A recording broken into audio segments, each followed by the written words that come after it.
السلام عليكم ورحمة الله وبركاته. أهلا وسهلا عزيزي البرشلوني. مال صوتك؟ هو صوتي كده. هو صوتي كده. فأهلا وسهلا بيكم عزيزي البرشلوني. الستة، لا ستة كده، ستة.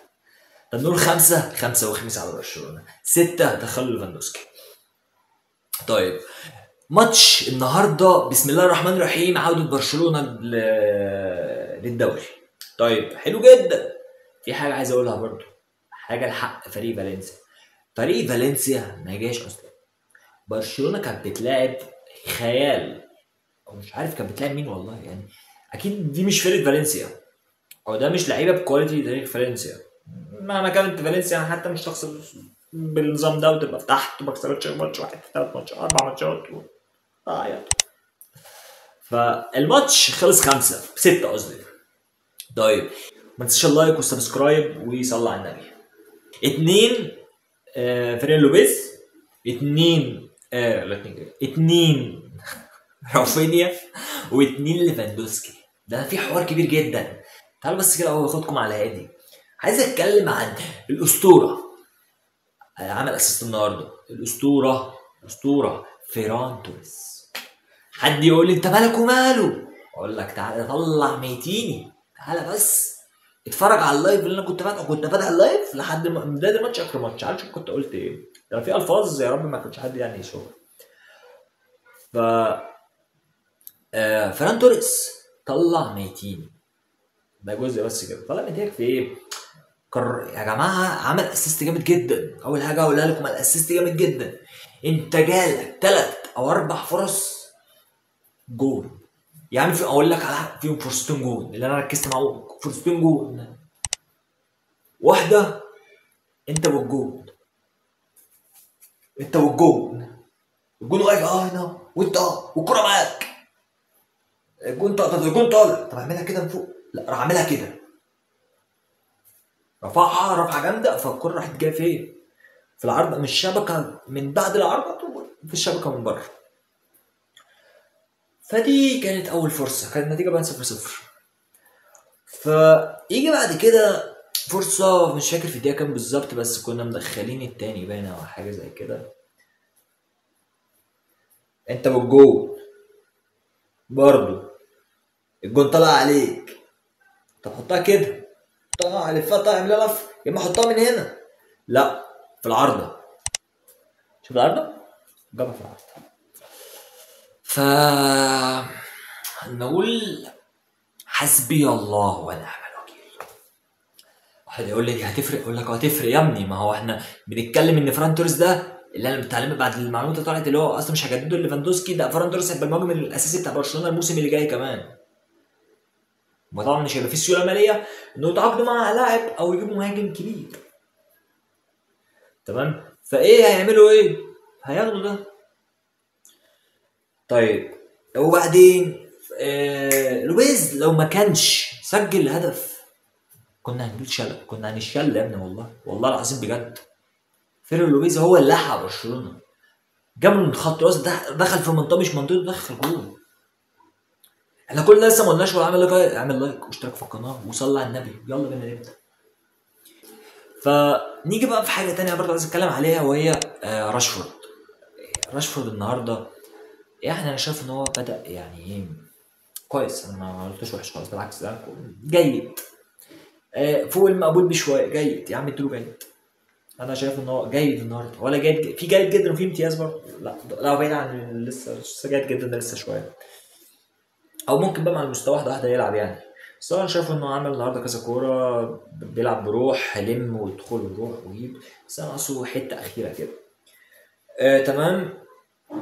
برشلونه كان عنده رافينيا، انا مش عارف كان رافينيا مقعده ليه من بره، ان انا اعرفه اللي انا كنت يعني عارفه ان هو كان فليك كان شايف ان رافينيا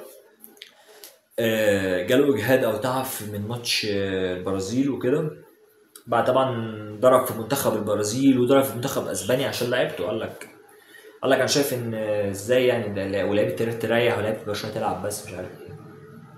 طيب عندك رافينيا لعب مع البرازيل طبعا، مش عارف جاله اجهاد وحاجه زي كده. فبعد كده بعد ما قبل ما افتح الفيديو فاخدت بالي كده ان في حاجه اتقالت كده ان هو قال لك لو اتاخر على على اكتمال اللعيبه وكده، ففليك قال له مش هتلعب النهارده وهتقعدك بره. رافينيا من اول ما شفته نازل بسم الله الرحمن الرحيم انا عارف انه هيسجل، والله عارف انه هيسجل. ليه؟ لان اصلا فالنسيا ما جاتش، فالنسيا ما جاتش، يعني فالنسيا اصلا ما جاتش ماتش، تمام جدا. فانا عارف انها هسجل ماشي. طب تيجي بص من ناحيه حاجه تانية، ليفاندوسكي.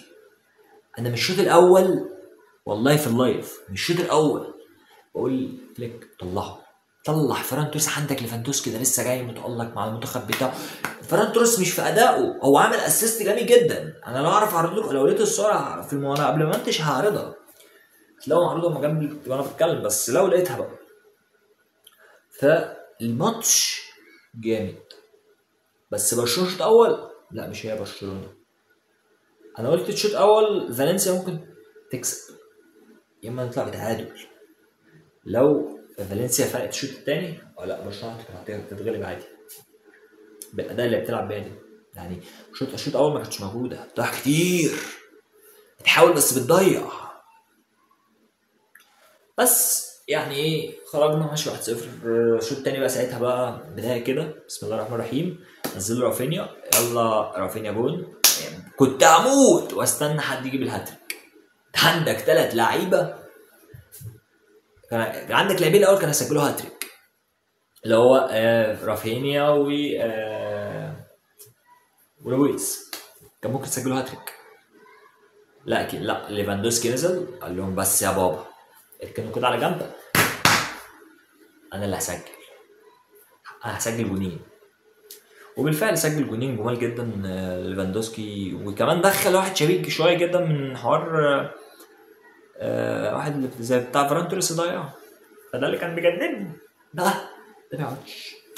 طبعا عارفين ان ليفاندوسكي مش دايما بيلعب بمستواه، مش دايما مركز، او مش دايما بيبقى ليه مستوى ثابت زي فران توريس بالظبط. ما عندناش مهاجم بكواليتي يريحك كده تقول انت نفسك في مين يا احمد يجي؟ والله هو صعب بس نفسي يجي. مين؟ هالاند. والله يجي. طبعا في حته لويس، كان في ناس كتير بيقول لك عادي بيبيعه، بيع مين يا بابا؟ ده الكواليتي بتبيعه ازاي؟ ده سجل هدف تاني. ايه يا ابني ده؟ ايه يا ابني ده؟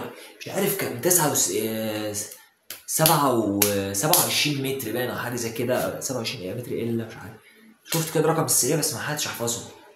جو يا ابني ده عظمه يعني. لاعب وبرشلونه النهارده بعد كده عامل دي تغييرات كده، من التغييرات انا مش فاهم مين دول ولا دول، بس تغييرات كانت كويسه. روني بان النهارده بس ما اداش بالشكل المطلوب. راشفورد ادى كويس مش وحش.